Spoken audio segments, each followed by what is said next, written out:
IT sector and tourism sector will increase in future tremendously. So let's listen to our distinguished speakers. Thank you very much. Thank you very much for your remarks, sir. Now I would like to invite Sir Hussain Haider, Consul General Shanghai. It's over to you, sir. Thank you very much. We have a small presentation which I will be sharing.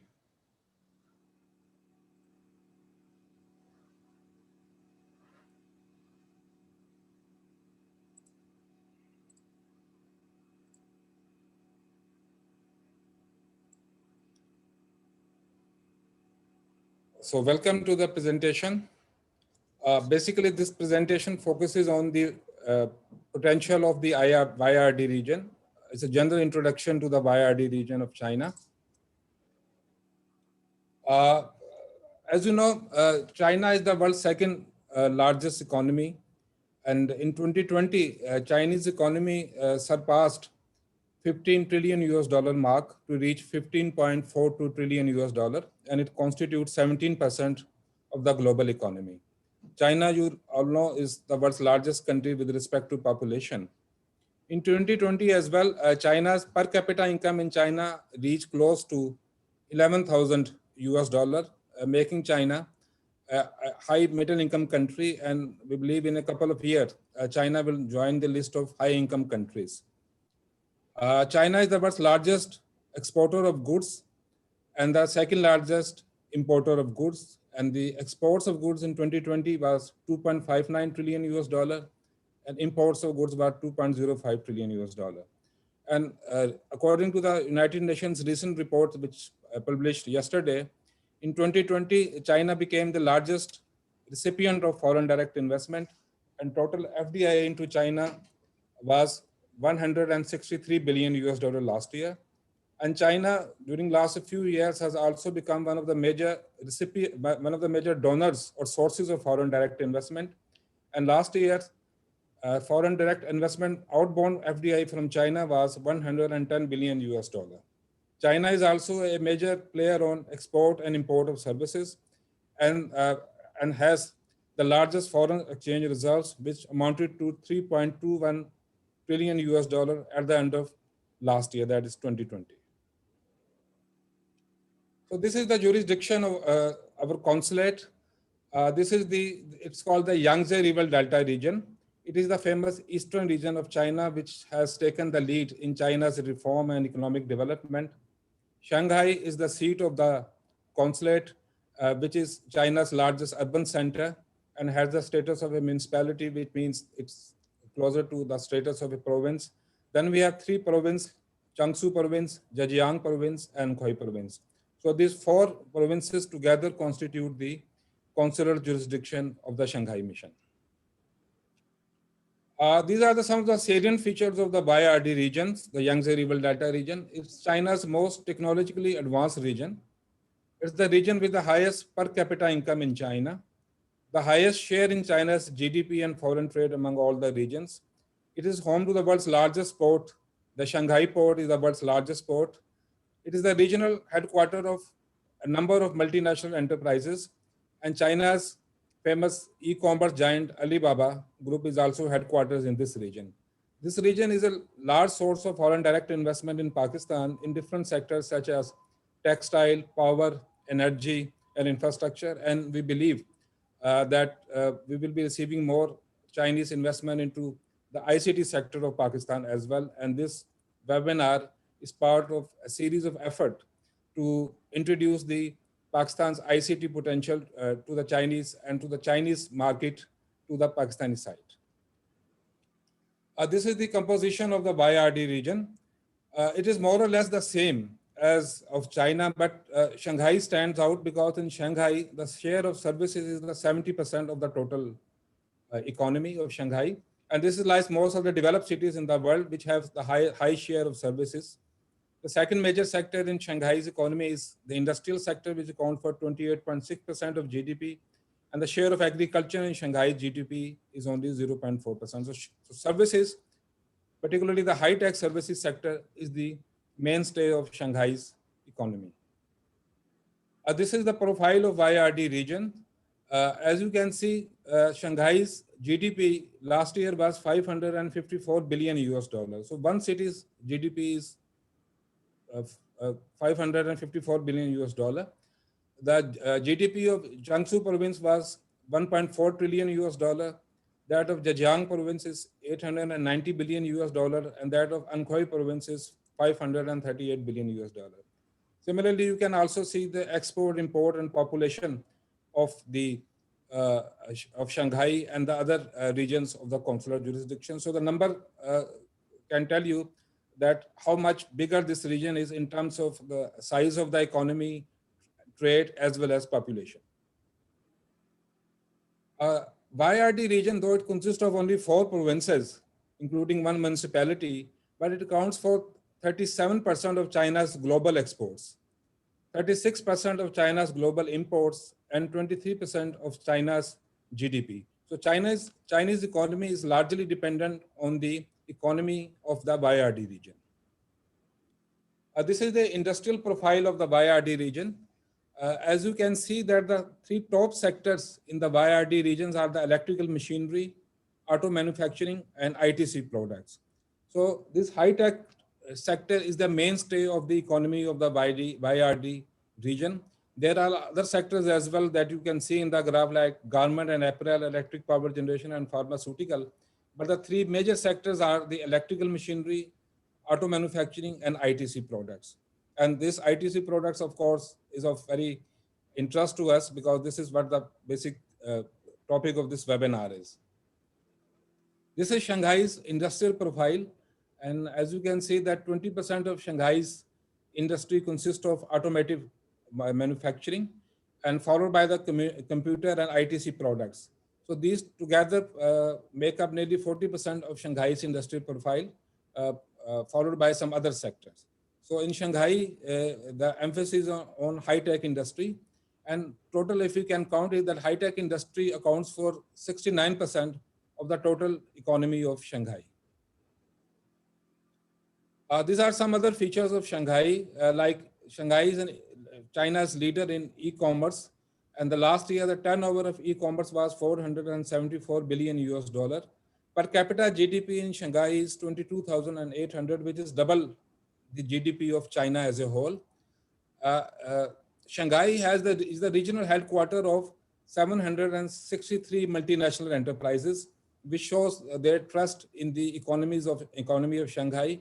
It has also 471 R&D centers of multinational enterprises, and total 60,000 foreign funded enterprises are working in Shanghai. So Shanghai's economy is very much dependent on foreign investment and working of the foreign enterprises. And last year, the inward FDI into Shanghai was more than 20 billion US dollar. This is China's economy amid COVID-19. As you know, China was the first country that was hit by the pandemic. In 2019, if you see the graph, China's economy grew by 6.1%, but in the first quarter of 2020, Chinese economies contracted by 6.8%.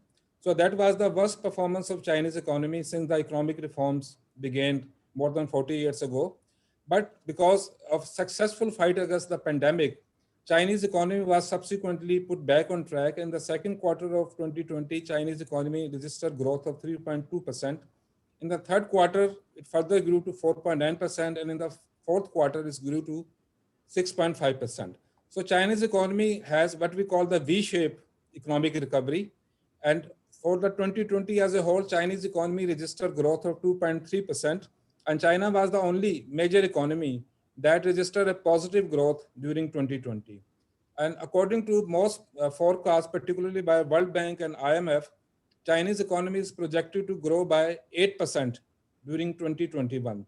So this high growth of Chinese economy means that Pakistani exporters and businesses, if they want to focus on any market or any country for their business relations, there cannot be a better economy than the Chinese economy because of its size and growth. This is Pakistan-China's trade over the last few years, over the last more than 10 years. The red bars are Chinese exports into Pakistan, and the blue bars are Pakistan's exports into China. If you can see that in 2020, Pakistan's exports to China registered a growth of 17% to reach $2.12 billion. So despite pandemic, we were able to increase our exports to China significantly. And this was because the revival of the Chinese economy and there was increased import demand in China. This is Pakistan's trade with the YRD region. We still don't have the data for 2020 for the YRD region. So we have the data for the 2019. So you can see that Shanghai constitutes 5.19% of Pakistan's total trade with China. Jiangsu province constitute 10.39% of Pakistan's total trade with China. The share of Zhejiang province is 20.54% in Pakistan's total trade with China, and that of Anhui is 2.36%. So the region has a very considerable share in Pakistan's trade, both import and export with China. And this graph shows the YRD contribution to Pakistan's China trade. This region accounts for Pakistan. 36% of Pakistan's total exports to China go to the YRD region. Similarly, 39% of Pakistan's total imports from China are from the YRD region, and in total, 38% of Pakistan's total trade with China is accounted for by the YRD region. So this shows that YRD region is for most importance, not only in Chinese economy, but also in Pakistan's bilateral trade with China. And this is Pakistan's YRD trade during the first 9 months of 2020, because we don't have the data for the full year for the YRD region. Here you can see that Pakistan's exports to YRD region registered growth in the first 9 months. In FY19, they were $415 million, but in 20, they were 592. So there was substantial increase in Pakistan's exports to the YRD region, which was again because the YRD region economy was put back on track. There was increase in import demand, and Pakistan was able to capture this increase in demand. Now, this is the last slide of the presentation, and I would like you to concentrate a bit on this slide. These are the changing dynamics of Chinese economies that have been happening over the past few years, and the pandemic has only strengthened these trends. The foremost trend in Chinese economy is the increased digitalization for both B2B and B2C transactions. As you can see that in China, the total number of online consumers is 749 million. The digital economy accounts for 36% of China's GDP, while its share in Shanghai's GDP is 52%.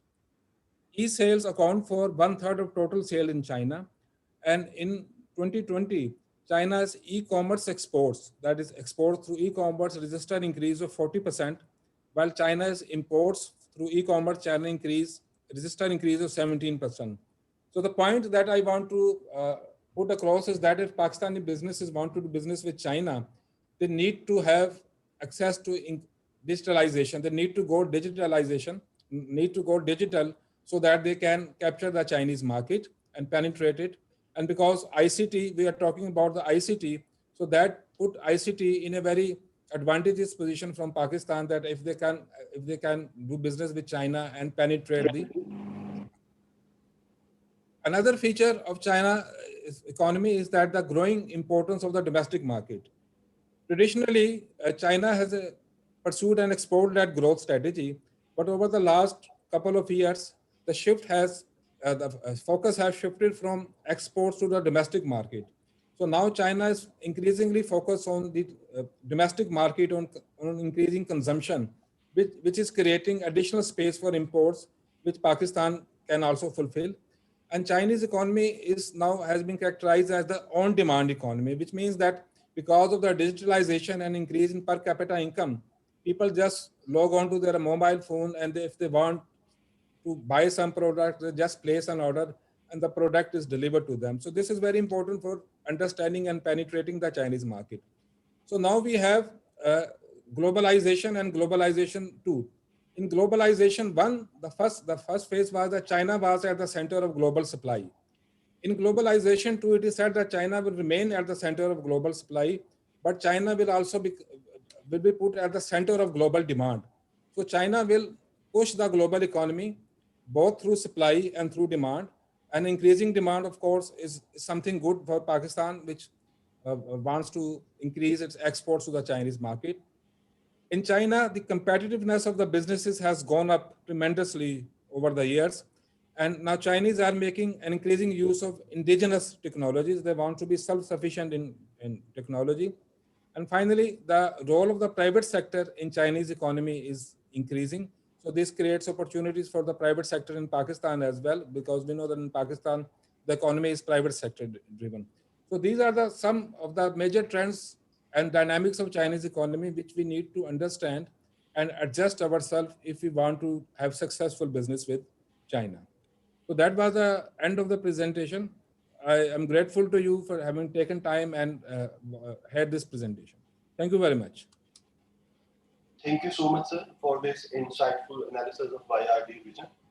Now, I would like to invite Mr. Barkan Saeed, but I would like to briefly introduce him first. Mr. Barkan Saeed has been elected Chairman Pasha second time. He has served 1 year term in 2017 and 18. He is a Chief Executive Officer of these exhibitions also. It may be noted that Pakistan IT remittances has posted a 40% increase in the first half year of fiscal year 2021. And this reflects the efforts and sincerity of the Pasha and its leadership. Sir, it's over to you, sir. Thank you very much, Ji. Thank you very much, especially to TDAP's management, Abdul Kareem Memon Saab, for organizing this and hosting this. And thank you for the wonderful insights from the Consul General Shanghai, Hussain Haider Saab.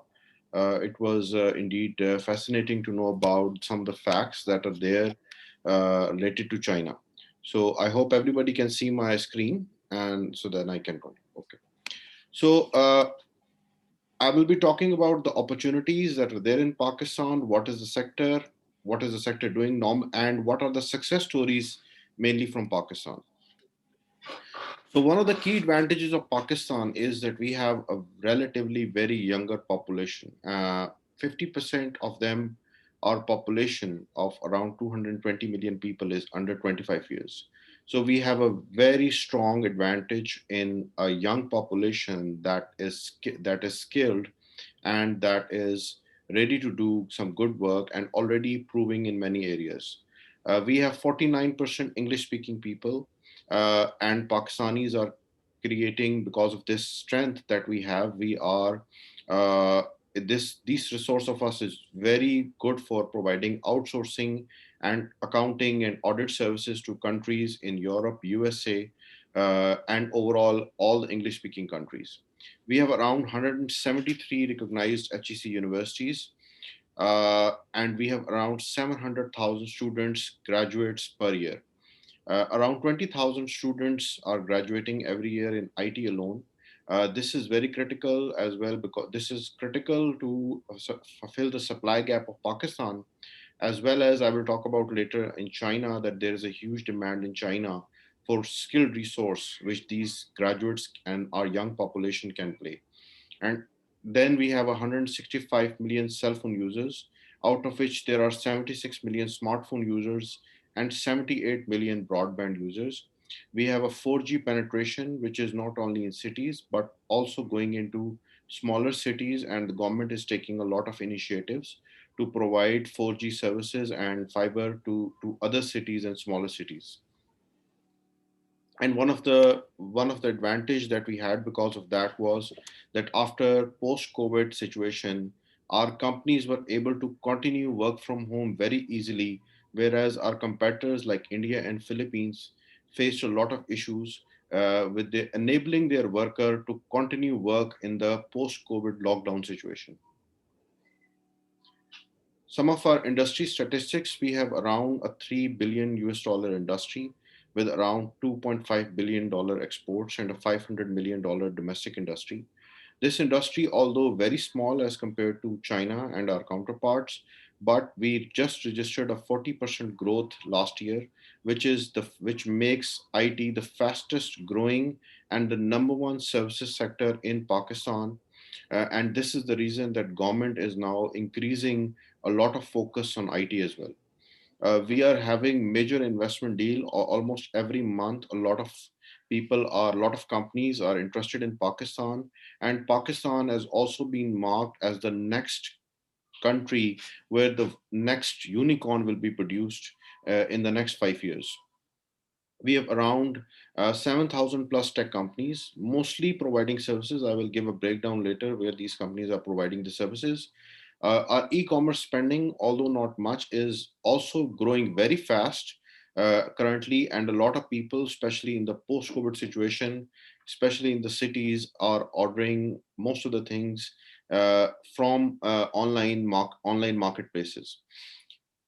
We have around 300,000 IT professionals in the industry.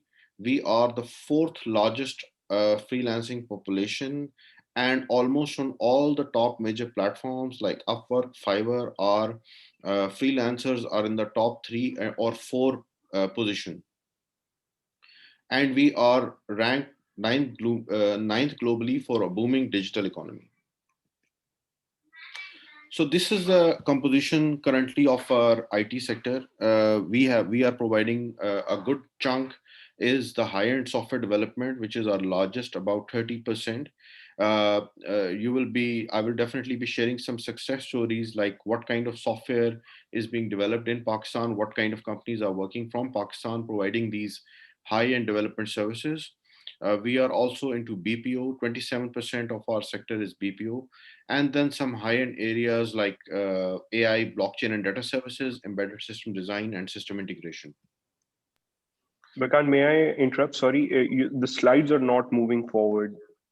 The slides are not moving forward? Okay, apologies. Yeah, it's the first slide that's still on the display. So if you can just go back one more slide, and that will be it.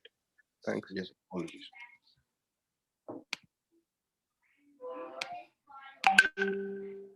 Is it better now?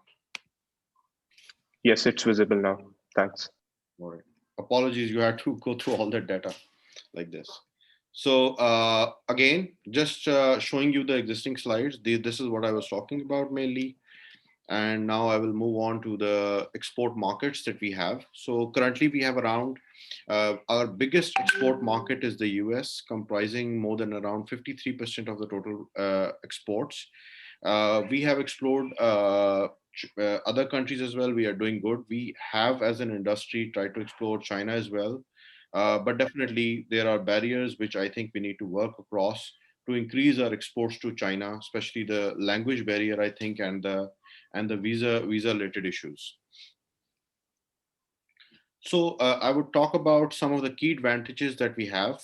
Pakistan is as per a survey conducted recently in the region, Pakistan has the best cost in comparison to China.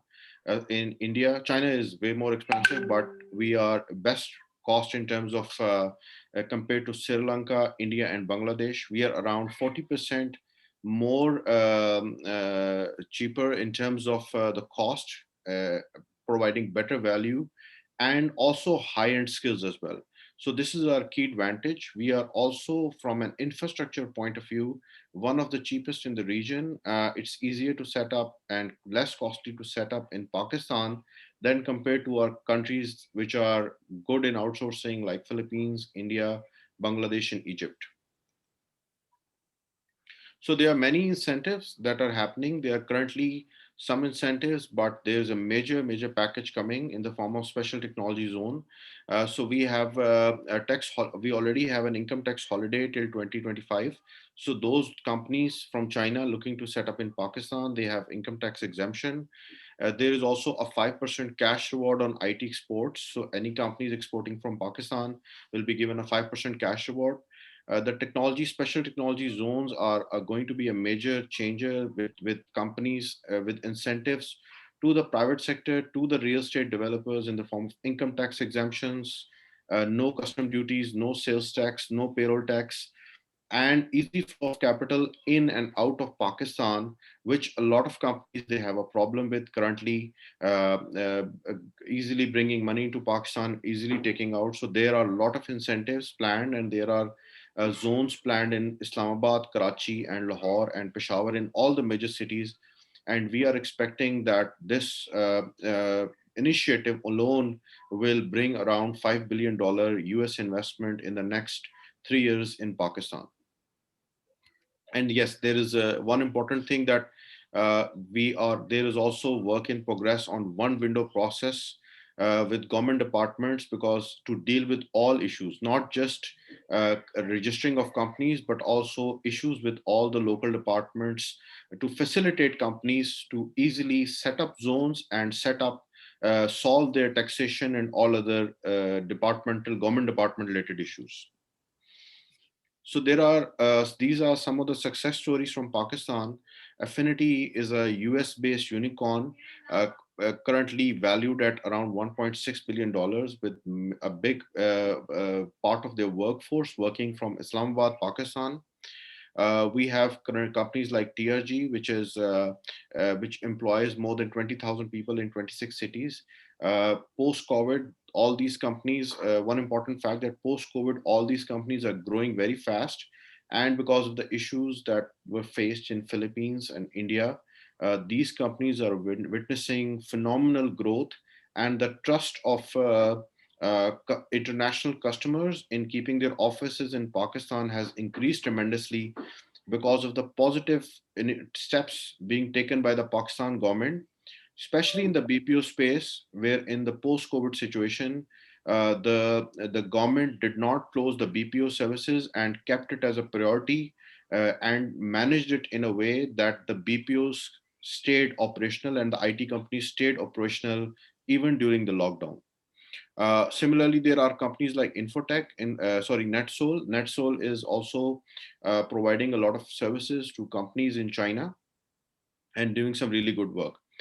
Then there is S&P Global Pakistan. S&P Global is using Pakistan office with its around 1,300 to 1,500 employees to provide high-end financial management services to its valuable clients worth more than $3-4 million at least. So this is a major achievement of Pakistan, that our resource is being used at this level.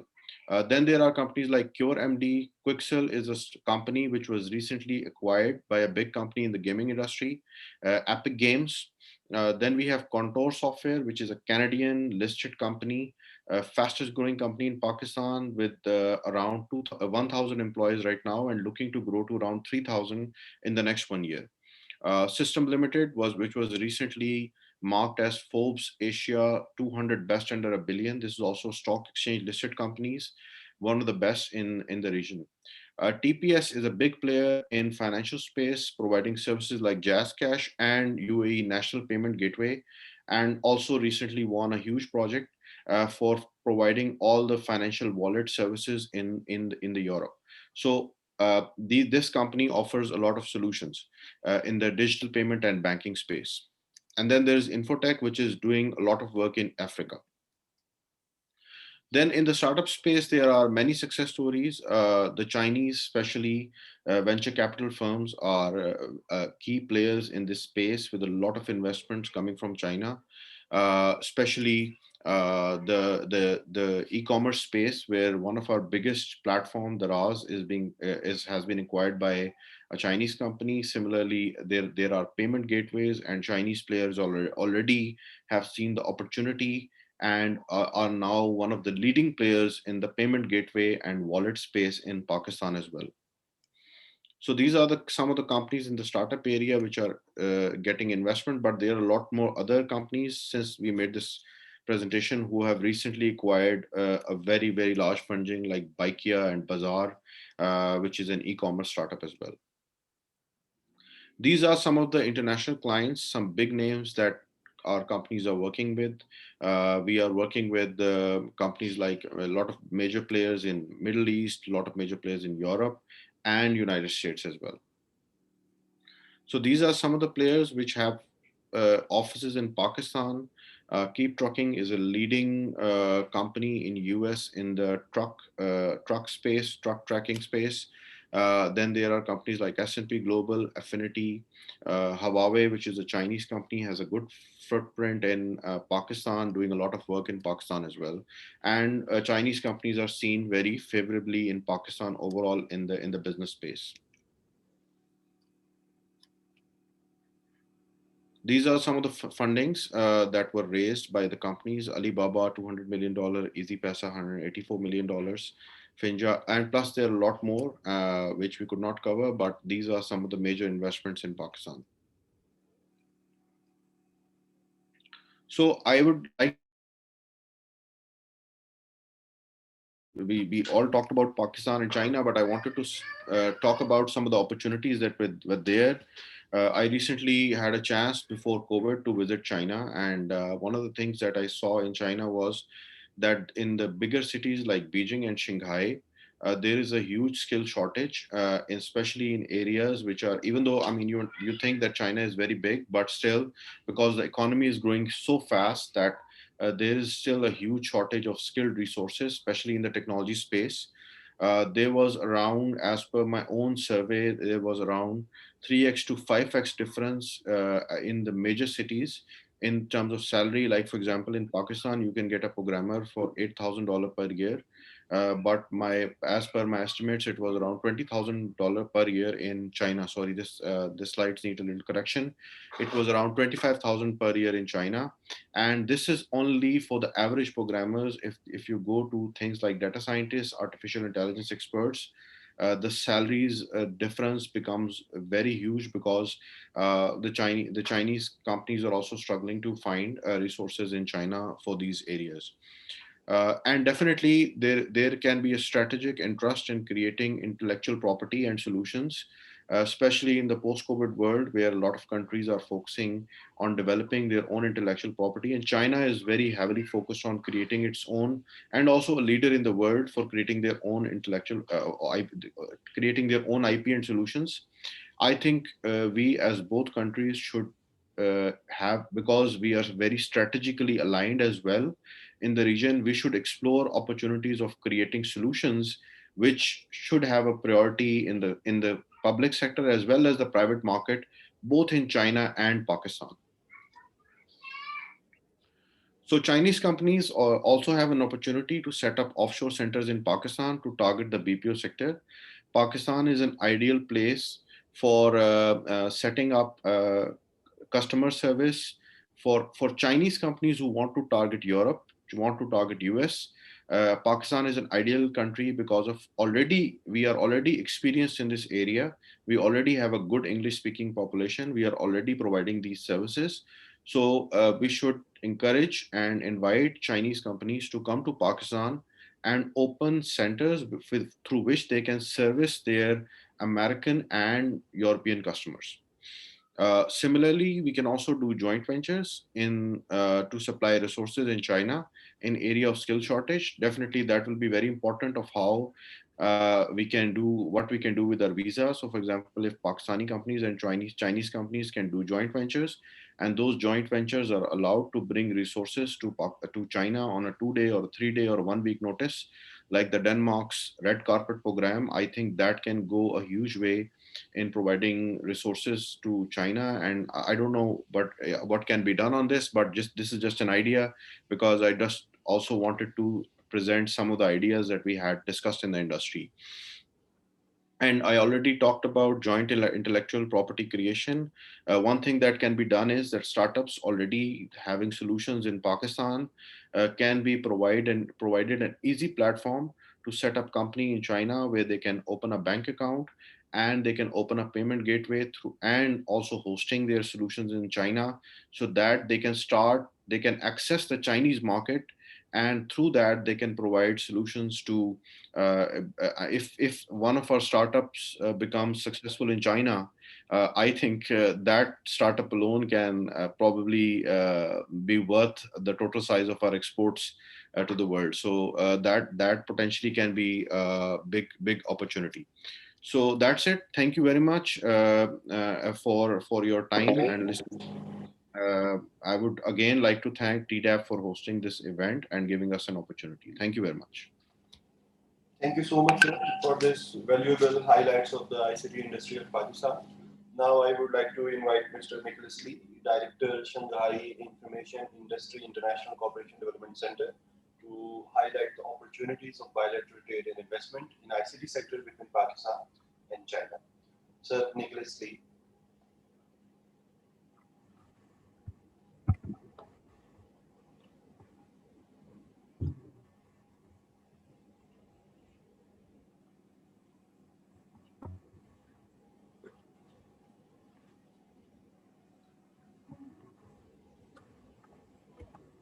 Hello, can you hear me?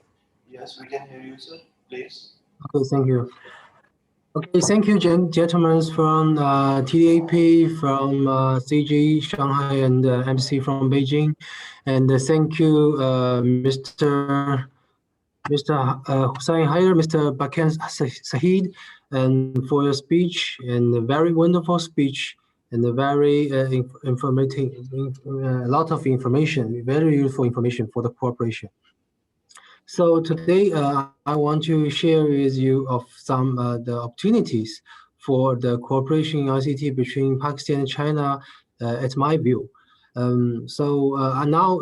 Today I use the title from ICT Belt and Road Union because these years if we mention the ICT international cooperation in China, we will definitely mention the word digital Silk Road or ICT Belt and Road.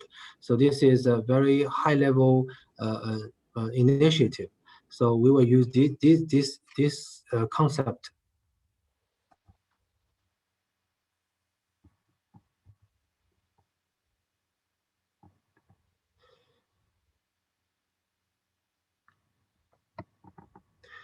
So let's see some numbers. It is the China digital economy. So like Mr. Hussain Haider said, the Chinese economy is growing very fast in the COVID-19 and established in the Yangtze Delta area. Now let's focus on the China digital economy. So in 2019, the added value of China's digital economy is 35.8 trillion yuan, accounting for 36.2% of the GDP. So it's a very huge. It's very big. So the value added, we only focus the value added, the added value of the digital economy. So for Shanghai, it's 1 trillion yuan and accounting for 40% of Shanghai's GDP. So the concept here, I mentioned the digital economy will include two areas. One is the e-commerce, the trade thing, everything related to trade, and the digital industry. So one is trade and one is the ICT industry. So this combination. Now the Shanghai ICT industry is 100 billion yuan. So it's not include some trade or some manufacturing related to IT. So it's only the ICT industry. So it's 100 billion yuan. So it's very big. Although it's not as big as you imagine, because in Shanghai there's a lot of industries. So ICT is only one of it, and we also have financial, we have real estate, we also have very advanced manufacturing in Shanghai. So the ICT industry only 100 billion yuan. So from 2014 to 2019, the contribution rate of China's digital economy to GDP growth has always been more than 50%, so growing very fast. And the contribution rate of China's digital economy to GDP growth in 2019 is 67.7%. So the contribution rate is very important. Because it's now all over China, we are mentioning the concept of the digital transformation.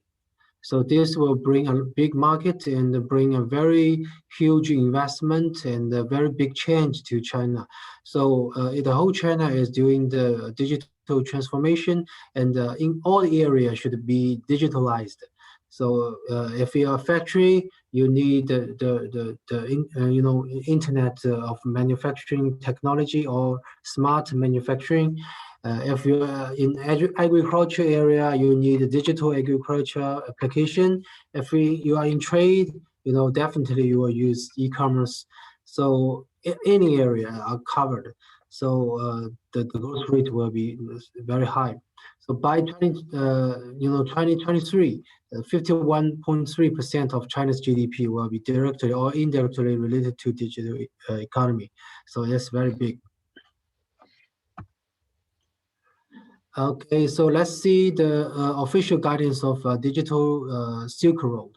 So when we mentioned the ICT International Cooperation, we mentioned the digital Silk Road.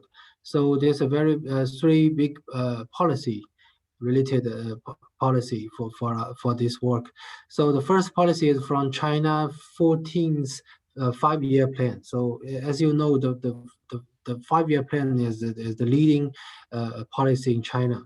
So the 5-year plan and the goal for 2035 mentioned that we will promote the Belt and Road high quality development, and we will deepen the cooperation in public health and digital economy. So that's here we mentioned the digital economy and the Belt and Road, the first place. The second policy is Shanghai 14th 5-year plan, the goal for 2035. So it's also mentioned One Belt and One Road and the international production capacity cooperation. So how to understand the international production capacity means that set the technology and the human resource import and export. That's the international production capacity cooperation. The third is the digital Shanghai.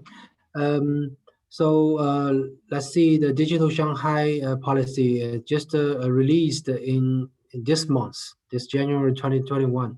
So which means that we will build the digital Yangtze River Delta and the digital Silk Road.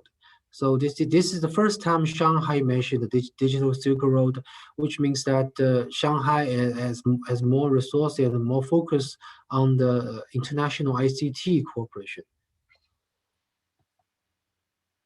Okay, let's see some opportunity we studied.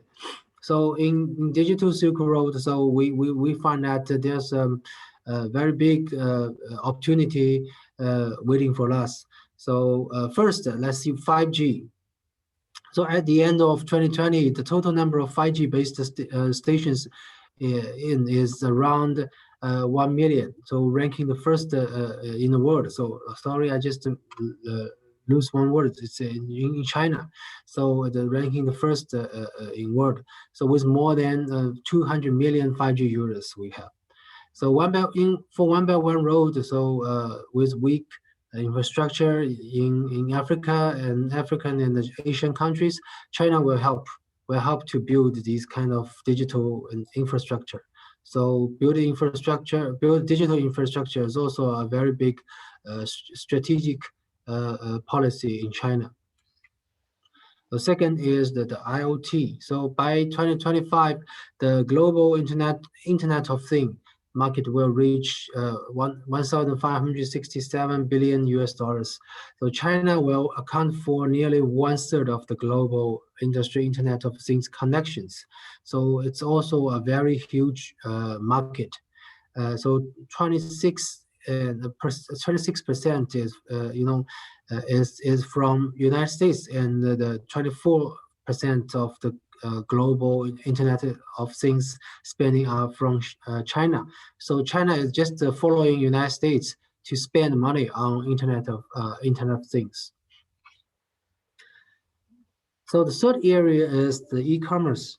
So in 2019, so the sales volume of China's e-commerce is US dollar. It's around 1.94 trillion. So it's very huge, and ranking the first in the world. Alibaba, JD. So a lot of big famous e-commerce company in China. So the fundamental reason is that China's internet enterprises are determined to forge ahead, and the government's strong support for the e-commerce. So it will develop from some reason. It's not developed from empty base. So because the Chinese internet company, they get together. We have a very big funds gathering and determined to develop, and with a very big investment, and even in some perspectives, at the first several years or several 10 years, it will cost money. It will not earn money. So then we will have a big market. So it need a lot of investment and the government strong support. So the market, we need the government supervision and assist, and to keep that everything is will follow the regulation. Okay, let's see the online payment. So in 2020, the global digital payment market is 5,439.8 billion. So very big market, and according to the average annual growth rate of 20%, it is expected to reach $8 trillion. So I think this is a very huge market, and in One Belt and One Road, Chinese technology will be shared. So as you see that Alipay and some WeChat Pay and a lot of payment has already developed their business, and we see that Alibaba and Ant Financial is invest around Belt and Road, including Pakistan, and invest a lot of money to deploy their online payment strategy. Okay, the AI area. So the AI is very important in China, and it's like a state level strategy, and we have in world there are top 20 university with AI, and 17 of which are in China. So you can see that China is very very focused on artificial intelligence. So China has the largest AI startup capital market. So the fund now are focusing on AI, and a lot of small to medium-sized AI company startups are invested by big funds. So they grow very fast. Okay, let's see the cloud. So the cloud is also very growing very fast in China, and even in Middle East and Africa. The growth rate is also very big. So by the end of 20, more than 60% of Chinese enterprise and the government is using cloud computing service. So the Chinese government need and have some policies to make the Chinese enterprise and the government to use cloud, and we build some cloud centers and integrated cloud service from government side. So now in Shanghai, we are building the one cloud and for all the service. So if you log in the cloud, and you can do all the governmental service and enjoy all the governmental service on this cloud. So this is how we do. So let's discuss this digital Silkroad challenges. So my organization is focused on research how to enhance the successful of the digital Silkroad or ICT international cooperation. So with our research, we find some challenges. So as you know that previously we do a lot of pure government engagement. So like some very big state-owned company, we invest in Pakistan, investing some other Belt and Road countries. So this will be misread to different challenges. The first challenge is geopolitics. So people will think that we will have some political, intention, and it's not very focused on the economy itself. So this is misread.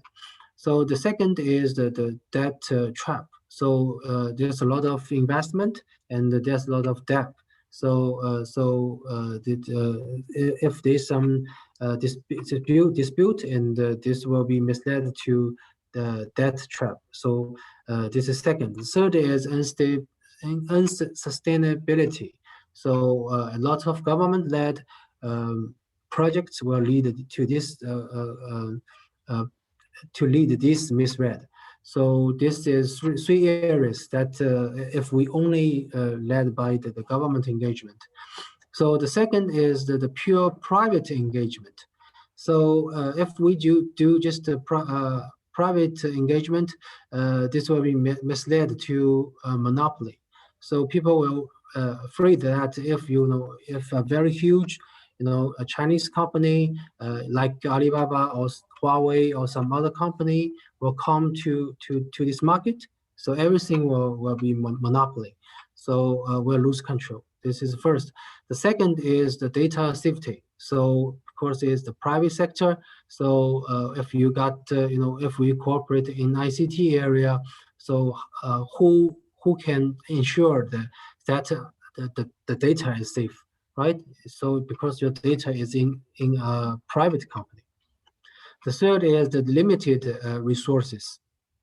So the limited resources means that only the private engagement, you cannot cover all the resources, because the private only has their own benefit, only consider their own their own focus, their own interest. So it cannot cover all the comprehensive benefit. So sometimes it will cause some challenge. So these are the challenges we find. So to solve these kind of challenges, so I think it's also very important for the ICT cooperation between Pakistan and China. So we need to find a better way, right? So the result is in international NGO for digital Silkroad is needed. So it's an NGO side. It's not pure government side or not pure private side. So so that's why we established ICT Belt and Road Union. So the union covers a lot of areas. We covers 5G, AI, cloud, and the blockchain. A lot of AI areas. We also have a expert commission, which covers finance, law, language. So a lot of areas that assisting the international cooperation. So without these experts or expert organizations, we cannot move forward very quickly. Because international cooperation needs this kind of thing. Otherwise, it's very hard. Here's some Chinese official advisors we have. So the ICT Belt Union, we have the former Chinese Ministry of Foreign Affairs. We have Shanghai municipal government, the deputy mayor of Shanghai, and we have a lot of all the department covered. Some department focus on ICT, some department focus on the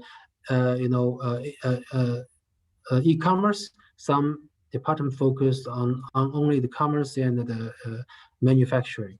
So there's a lot different department. So we coordinate together. We also have some professional advisors. We have a different from different area or from different countries. So as you see, we have several Pakistani advisors, and we have advisor from Costa Rica, from Europe. some other, and we also from United States.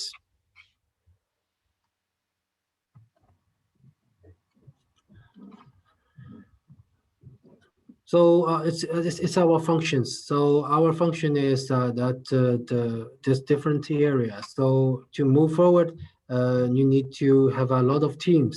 So these are functions. So we have especially focused on the China-Pakistan Digital Corridor Service platform. So this focus on the China-Pakistan ICT Cooperation. So the second is the Digital Silkroad Investment Platform. So this is we get a lot of funds to invest on some project, which some international ICT cooperation projects. And the third, we have Digital Silk Road blockchain talent platform. So we will have high-level blockchain talent gathered together, and these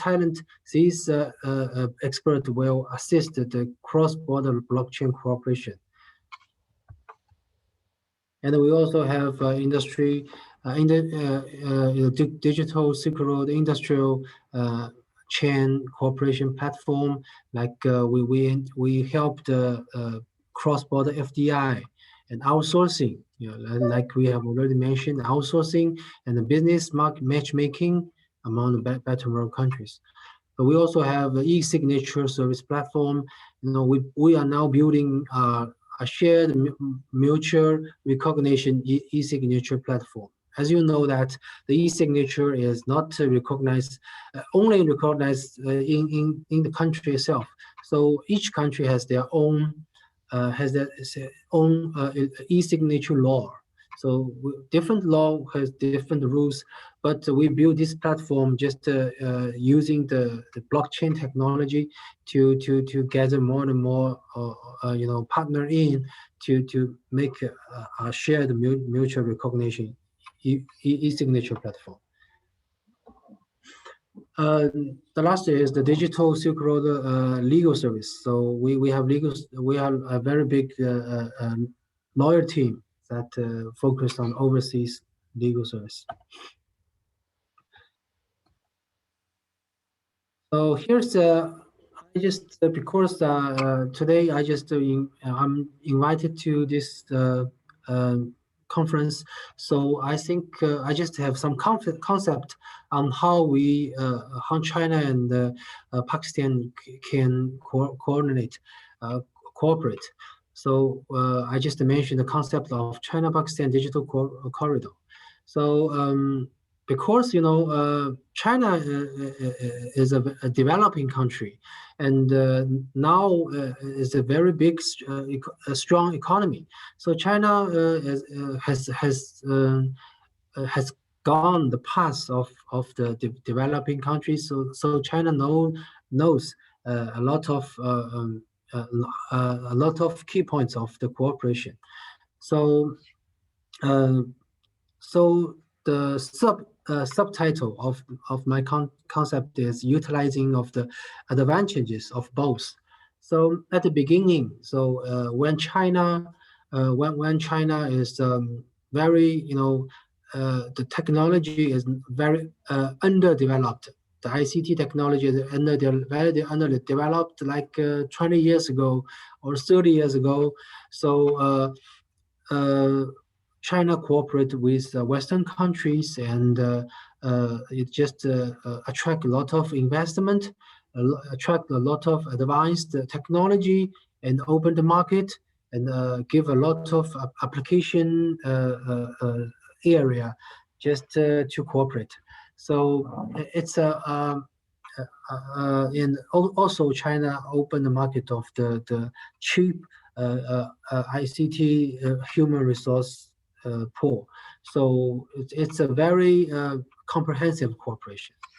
So today I mentioned this just with the very big significance and vision, because now China and Pakistan are very good friends in country level and in people level. So we are very friendly, and so the first of our vision is to strengthen the friendship and alliance between the two countries through the digital cooperation. So just for this first. The second is we will improve people's living and the living standard and sustainable development through the digital transformation. As you know that the economy, the global economy is like the digital transformation and doing the green transformation. So using the digital technology, we can help that. The third is the enhance the regional economy vitality and help the economy recovery, recovery from COVID-19. So this is very important for the current situation. So the fourth is the increase people's employment through IT-enabled service and outsourcing. So outsourcing is very important, and with the growing price of human resource in China, in Shanghai, Shanghai's price is very high. So so the people's employment and the outsourcing is a very good area for the corporation. And the last one is boost the trade exchange. So we can use the government-led e-commerce platform to enhance this trade. So it's not like Alibaba's private sector's e-commerce. We use the government-led e-commerce. This is some area, some technology area we can probably, China and Pakistan can cooperate. First is COVID-19 technology. Second is utilities. Third is transportation and data center. So in the intelligence to manufacturing, we can cooperate on the digital agriculture. We can cooperate on manufacturing safety. Some other areas we can cooperate in clean energy. There's a lot of clean energy application and some equipment. We can cooperate on that. And the e-commerce, as I mentioned, and outsourcing. So to move forward, this is a very brief concept of my side, just to how to move, because when you just mention a concept, you need to find a path, that can work.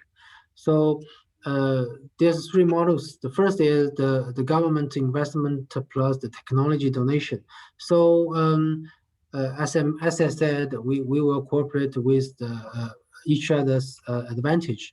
So now China has a very good technology in the ICT area, because China is a very highly developed in internet, AI, and big data. We have a lot of huge data, so we have a lot of good technology in that. So we can donate some technology to the developing countries and to Pakistan, and we can make this kind of cooperation.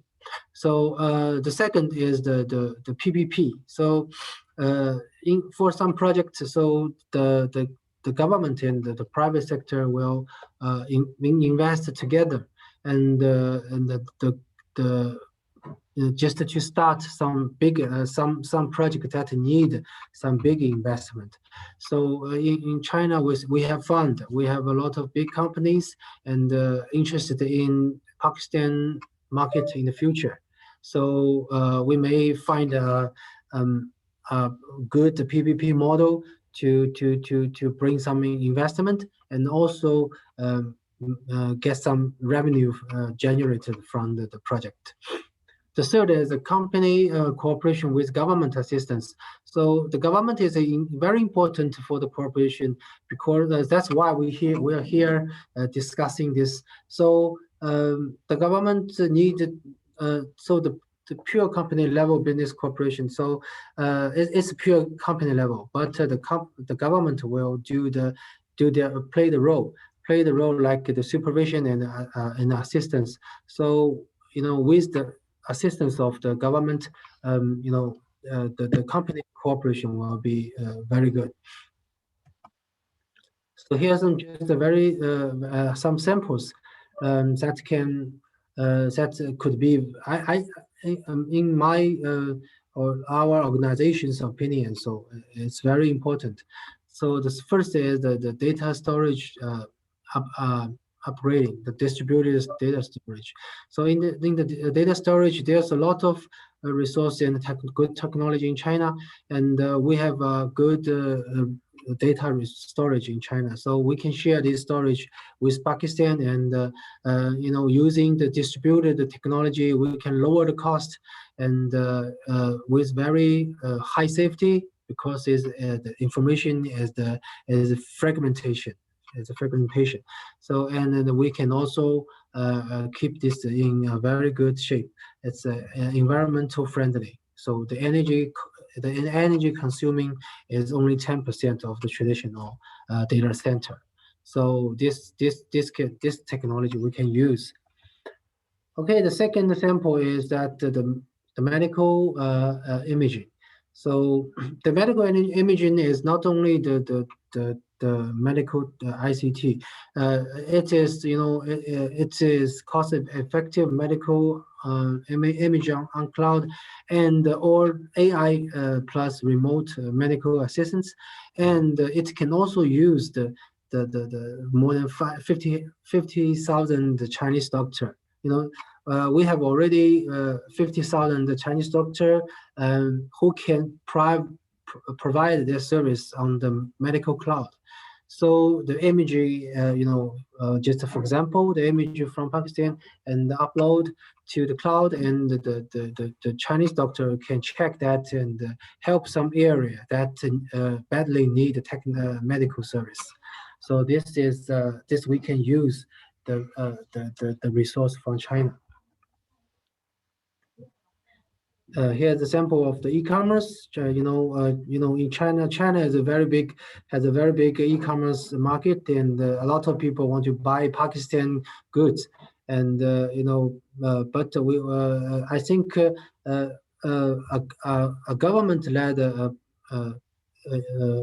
platform, e-commerce platform, will be very good and may be better than private side, and the government leaders can promote the product. So it's a very innovation. It's a very good innovation, and we are looking to find a way to establish this. This is employs the clean energy. So with some ICT application. The stages, so we can move very small projects and go bigger, and a lot of company will invest. So for the official side, we can witness and assist and establish. We can finally establish some bigger range cooperation. So this is my concept. So I think that thank you. So I think that currently, China has the Chinese and advantages, and Pakistan has the Pakistani advantages. So that the advantages are very clear, and we know that there's a lot of area we can cooperate, but we need a very good and organic cooperation and integration of the start. So with that arrangement, we can have a very better cooperation and move forward. Okay, thank you. Thank you. Thank you so much, Mr. Nicholas Lee. Now the floor is open for question and answer sessions. If somebody wants to ask us some questions, he or she may write in the chat box. We will read it to our panelists. Otherwise, floor is open. You can ask any question to anybody.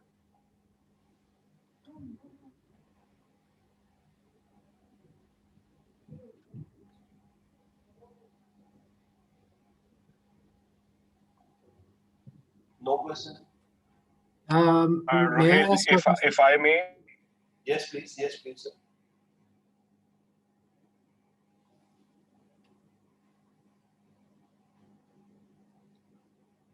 Please, sir. Thank you very much for this. Is a very interesting presentation. The scales are enormous in terms of our understanding, and they're very encouraging for us to see that there can be so much scope in the ICT industry for Pakistan as an emerging market. My question would be that how can we assist and cooperate for the business matchmaking of the companies from Pakistan and China, because of the few reasons that I would like to point out. Pakistan is an emerging market. There's a huge challenge is very essential, especially from a partner like China, where the technology has been advancing at a much rapid pace, and we would like to gain that knowledge over time through those business matchmaking, joint ventures, strategic partnerships, so that we can grow together. What do you think? How can we help our corporates?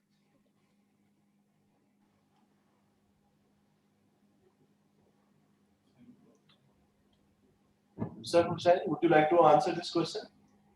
Mr. Talha is asking about further cooperation in B2B matchmaking and further meetings.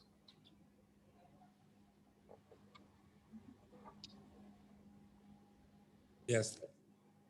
We can plan different ways to increase B2B cooperation. That webinar was the first attempt to introduce each other's market and the potentials. So now that we have a basic idea of what both the countries' strengths are and what both country and markets can offer, so we can build on this. So first we can do is that we can have another webinar maybe a month later after the Chinese New Year on B2B. In which the businesses from both sides will attend the webinar, and they will present the particular proposals for cooperation, because these are the overall pictures and the big pictures that we have so far given. So within this big picture and within this framework, we can have cooperation between business, because the ultimate purpose is to bring the businesses of the two sides together. So we will have another webinar in which we will invite the businesses from the both sides, and then they will discuss the particular proposals of in which area they are willing to cooperate. So this can be another thing. Secondly, we also wrote based on our discussion with Mr. Nicholas, we also wrote a letter to Pasha, maybe that was on 18 January 2021. I wonder whether you have received that letter, in which we had made some proposals for cooperation with Shanghai's Information Industry Department. So if Pasha can respond to that letter, so that letter can also form the beginning of the cooperation between the two sides. So if you haven't received that letter, we can send you again. You can share with us your WhatsApp number. But if you have received that letter, so you can reply to that letter, because in that letter we have made some initial proposal for kick-starting the cooperation between the two sides. So from our side, so these are the two approaches. If you can respond to our letter, and secondly, we held another webinar, but in the light of the response that we received from that letter, so that will form the beginning of the cooperation between the two sides. Thank you. Thank you so much, sir. Any other question? Here I would like to extend my the cooperation of the TDAP. If to firm up the B2B cooperation between Chinese and Pakistani side, if there is a need to send or receive delegation, TDAP can finance these delegation, because it is the primary responsibility of the TDAP to arrange, finance, and organize